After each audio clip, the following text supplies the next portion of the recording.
반갑습니다. 허명 목사입니다. 예수님께서 부활하신 날 저녁에도 제자들은 유대인들이 무서워서 문을 모두 닫아 걸고 있었다고 했습니다. 예수님이 부활하신 모습을 보여주시기 전까지는 제자들도 스승처럼 될까봐 두려워 떨고 있었던 것입니다. 그때 예수께서 제자들 가운데 들어서서 너희에게 평화가 있기를 하고 인사말을 하시고 두 손과 옆구리를 그들에게 보여주셨습니다. 제자들은 비로소 부활하신 주님을 보고 기뻐할 수 있었습니다. 이때 주님은 제자들에게 다시 말씀하셨습니다. 너희에게 평화가 있기를 빈다. 아버지께서 나를 보내신 것 같이 나도 너희를 보낸다. 주님께서 제자들에게 주신 이 말씀이 교회의 출발이 되었고 보내는 것이 교회의 특색이 되었습니다. 크리스찬은 보내심을 받았다는 자각을 가지고 사는 사람들입니다. 하나님께서 목적을 두시고 예수님을 세상에 보내셨고 예수님은 하나님이 보내신 목적을 늘 마음에 품고 사셨고 생애를 통하여 그 사명을 완수하심으로 하나님을 기쁘시게 하셨습니다. 예수님만이 아니라 우리들도 하나님께서 목적하신 바가 있기에 이 세상에 보내신 것입니다. 이 세상에서 몇십 년을 살아가는 동안도 하나님이 나를 보내시다는 자각을 가지고 산다면 우리의 삶이 하나님을 기쁘시게 하는 삶이 될 것입니다. 내가 태어난 가정도 하나님께서 목적을 두시고 그 가정을 통해 보내주셨다고 자각을 한다면 내가 비록 힘든 가정, 힘든 환경 속에 보내졌다고 해도 주님처럼 기쁨으로 감당해 나갈 것입니다. 예수님은 동정녀 마리아를 통해서 태어나시고 가난한 목수의 가정으로 세상에 보내졌습니다. 예수님 당시에도 많이 힘이 드셨겠지만 하나님이 보내셨다고 하신 예수님은 그의 가정에서 가족과 이웃들과 사랑을 나누며 함께 살았으며 때가 되어 보내신 사명을 시작하셨고 완수하셨습니다.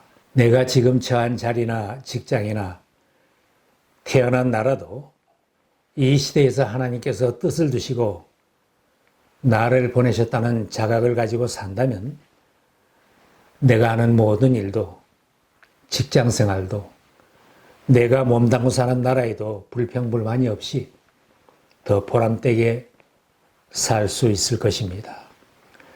하나님은 우리들을 세상으로 보내주셨을 뿐만 아니라 하나님이 원하시는 일을 수행하며 살라고 사명의 자리로 계속 보내어 주십니다. 성경에는 하나님이 보내실 때 순종하여 하나님의 뜻을 이루어드린 사람들이 있습니다. 아브라함은 하나님께서 미지의 땅 가나안으로 보내셨습니다. 여호와 하나님에 대한 신앙을 세우고 전파하기 위하여 가나안 땅으로 보내진 사람입니다. 여호와께서 아브라함에게 이르시되 너는 너의 고향과 친척과 아버지의 집을 떠나 내가 내게 보여줄 땅으로 가라. 내가 너로 큰 민족을 이루고 내게 복을 주어 내 이름을 창대하게 하리니 너는 복이 될지라. 아브라함은 가라고 하시는 하나님 말씀에 순종하여 출발함으로 믿음의 조상이 되었고 하나님이 말씀하신 대로 그의 후손들이 가나안 땅을 차지하며 살게 되었습니다.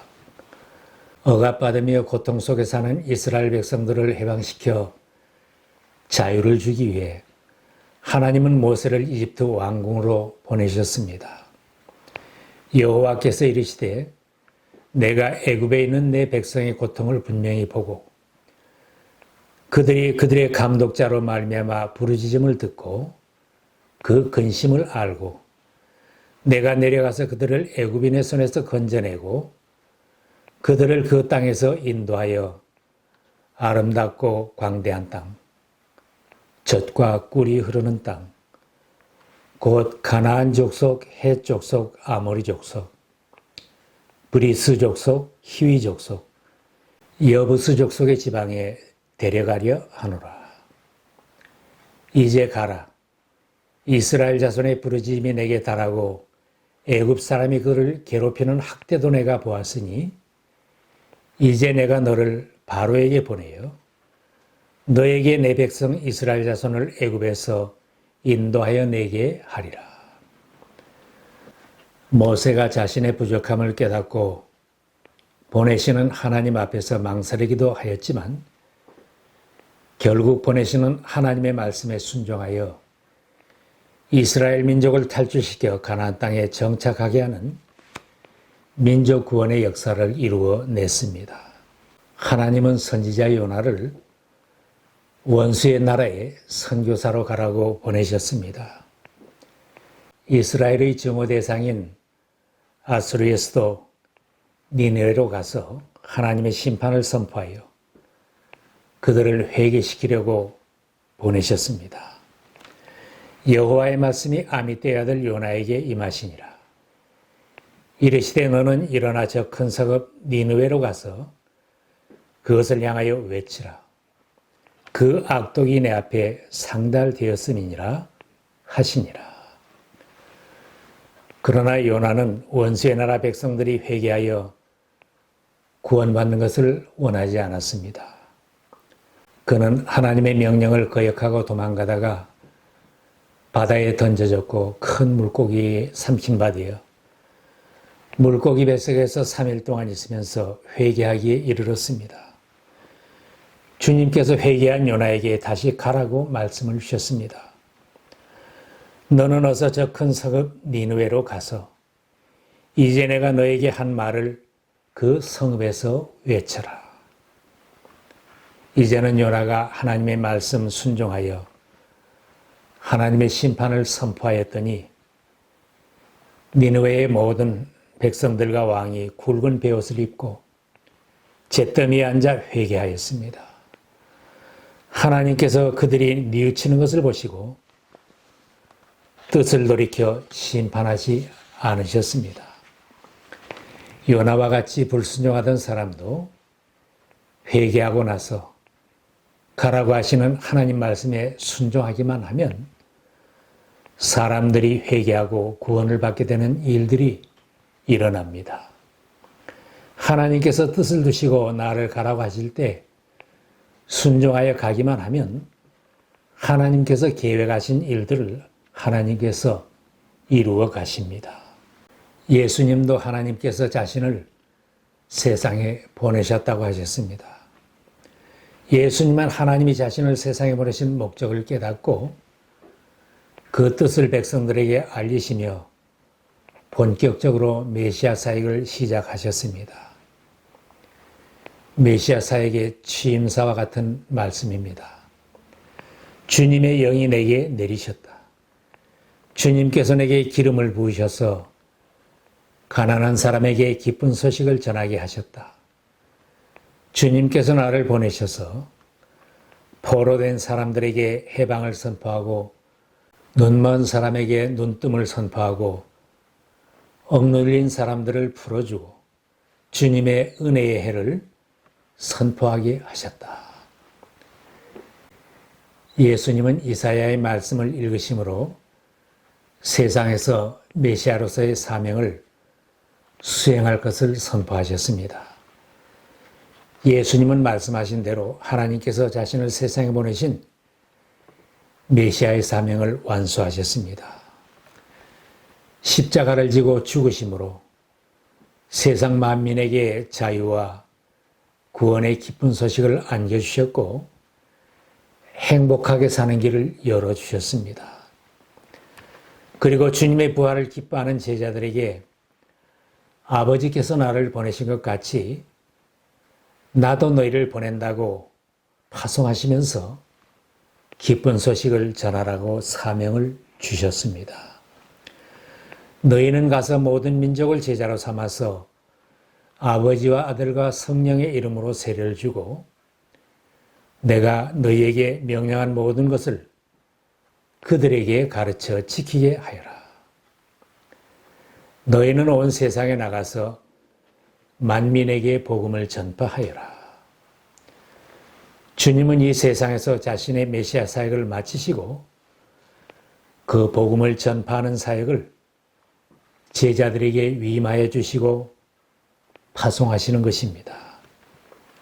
주님께서 가라고 하시는 말씀에 순종한 보냄받은 제자들의 순종의 삶은 세상을 변화시키며 세상에 기쁨을 가져다 주었고 계속하여 세상에 복음이 전파되게 하였습니다.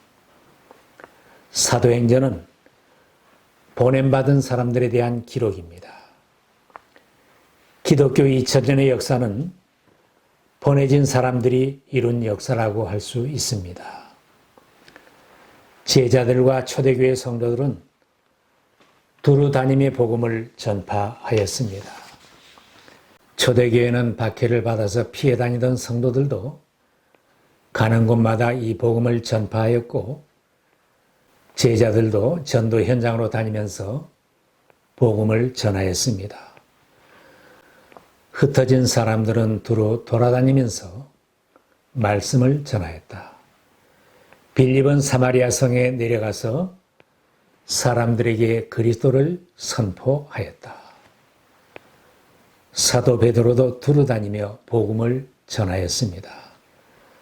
루따에 내려가서 중풍병자를 일으켰을 때 루따와 샤론에 사는 모든 사람이 주님께로 돌아왔다고 했습니다. 가이사라에 내려가서 고넬료의 집에서 설교함으로 이방인에도 복음을 전파하기 시작했습니다. 안디옥 교회에서는 금식하며 기도할 때 성령께서 말씀해 주셨습니다. 너희는 나를 위해서 바나바와 사울을 따로 세워라. 내가 그들에게 맡기려 하는 일이 있다. 이 말씀에 순종하여 교회는 금식하고 기도한 뒤 바나바와 사울을 안수하여 선교사로 파송하였습니다. 모두가 보내시는 주님의 뜻에 순종하여 하나님이 맡기시는 일을 감당하여 온 세상에 복음이 확산되었습니다. 순종한 사람들은 주님이 보내시는 뜻을 깨달은 사람들입니다. 최초로 이방인 선교사로 헌신했던 바울의 간증은 주님께서 가라고 하신 말씀에 순종한 것입니다. 그때에 주님께서 말씀하셨습니다. 가라, 내가 너를 이방 사람들에게로 보내겠다 하셨습니다. 바울이 보내시는 주님의 뜻에 순종하여 두루 다님의 복음을 전했더니 세계 복음화가 힘차게 시작이 되었습니다. 제자가 된다는 것은 예수님에게 자기의 인생을 투자한다는 뜻이 담겨 있고 예수님의 발자취를 따라 사는 것입니다. 신앙인은 입으로 믿는다고 고백하고 행동으로 신앙을 고백하는 사람들입니다. 제자는 혼자만 기뻐하고 나만 만족하는 삶이 아니라 다른 사람에게도 기쁜 소식을 전함으로 생명을 구원하는 주님이 원하시는 일을 행하는 사람입니다. 내가 너희를 보낸다는 주님의 말씀은 초대교회 제자들뿐만 아니라 모든 시대 모든 제자들에게 주신 말씀입니다. 오늘을 사는 우리들도 하나님이 우리를 세상에 보내신 뜻을 자각하며 살고 또 주님께서 우리를 보내시는 뜻을 깨닫고 보냄받은 사람들로 기쁘게 사명을 감당하는 제자들이 다 되시기를 기원합니다.